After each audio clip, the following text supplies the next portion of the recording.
plate, little plate. The good thing about it, even though you can see that black mark starting, that is actually the stainless steel knife coming off. Before any adult sees it, I'll bring it back up the other way. You never know. Clever, eh? Right. What I've got here is a hot bottle trap. Most of them are prepared. Whoops. Whoops. I hope I put it in. Ah, there it is. Now this one here, I caught, but I didn't really have time to do anything with it. So I stuck it straight in the freezer. Come here. Right, these are all rainbow trout, these ones. Not too bad. This one's been in the freezer and it's still fairly cold, so the stomach will still be fairly well frozen, I'm hoping. So we've got a fish, we've got the head, we've got the eyes, and then you've got, these are called pectoral fins. There's one on each side. And you've got pelvic fin, and the anal fin, and the dorsal fin, and a thing called an adipose fin. This one is just all meaty. It's the only part of this continues to grow. These ones to here will grow slowly, but this will grow much faster. Alright, so we've got a little wee rainbow trout there. So what I normally do, there's going to be a bit of blood and guts, so you just have to be a bit, I cut right in on an angle like that under the head. Cut through the backbone. Do the same on the other side. And that will take the head off. Right. And then you've got to stick the knife in here, slide it up between the two fins, and I'll show you what. Right, now, somewhere right inside here, here it is, that's its heart. Little, and it is. You're right. It doesn't get much bigger than, even though the fish can be quite big, it will not be much bigger than perhaps my thumbnail. Oh, this one's a little female. Alright. So we've got eggs. Now, because this one here is full of eggs, this is full of eggs, you won't have much in her stomach, because as the eggs get bigger, they start expanding and it compresses the stomach so they don't get hungry. Alright. Now, there we have the liver, we have one of those. Alright. We have one of those, a heart.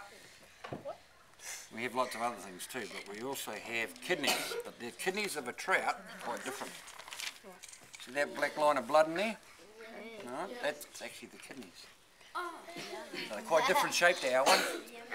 And it's just a covering of transparent skin, and all the blood's under that and it circulates through. And the first thing to go rotten on a fish is the blood. So I normally get rid of the head and then I just cut through there and you use a spoon.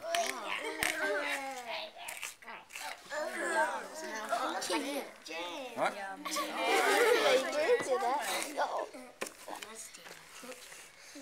Right. Now if I was going to bake this fish, I'm not actually going to use this fish, it's been in the freezer a bit long, but if you're going to bake this fish, I would leave the head on. But I would take the gills out because we have a set of lungs, and the fish do too. There they are in there, these are several filaments. Right. And that's how they breathe in the water. Right. We breathe air, they breathe oxygen out of the water. Right. And then inside here is his mouth, he's got a tongue. He's also got teeth on the tongue and teeth all down the side here. Yeah, and there's his teeth everywhere. Right. And then inside, you look deep inside, you can actually see the lines of the gills.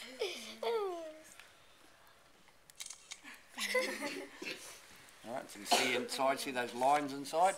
It's actually the gills inside. Right, so the water comes in through the mouth and it goes out through these plates here called gill plates, and it sucks the oxygen out of there and it goes into the body. Right. Now we only have really one type of muscle in our body, but fish have two types. They have, most of their flesh is called white muscle. But sometimes, you know, in a kahawai, they have that red band of blood. That's full of, the red blood cells that actually can hold the oxygen. Right? So they don't have very much in the way of red blood cells in their body. It's only what's in the kidney and that stripe along there. Right? So they get tired very quickly, and that's why when you play them and then they slowly get more and more tired.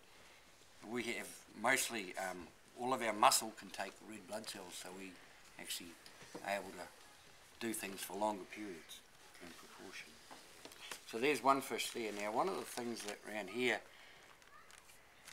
it's not the reason I'm not going to eat this fish, but in under here, we all have parasites eventually at some stage, and this fish has got one.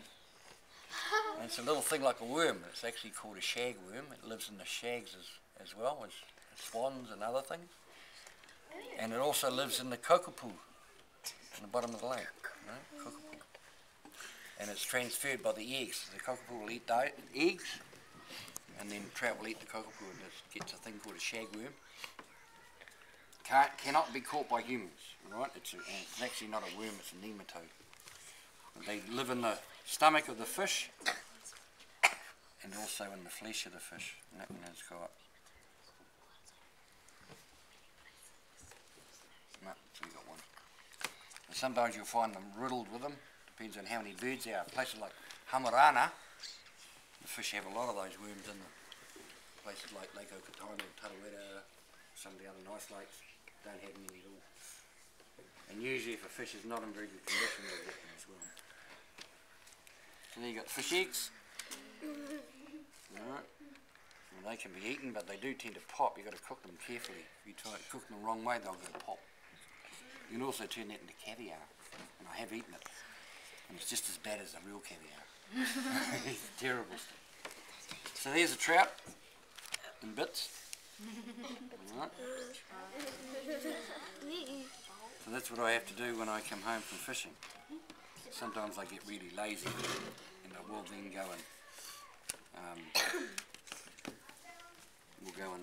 stick them straight in the freezer, and I don't let them completely defrost, so you don't get all this blood and stuff around the place because everything's still frozen. You just cut it open, pull it out in one big lump. What we do is, cats like this too. Cats love it. My cat, he's up on the bench beside me if I'm not careful. I give him a hard time. Wrap that up.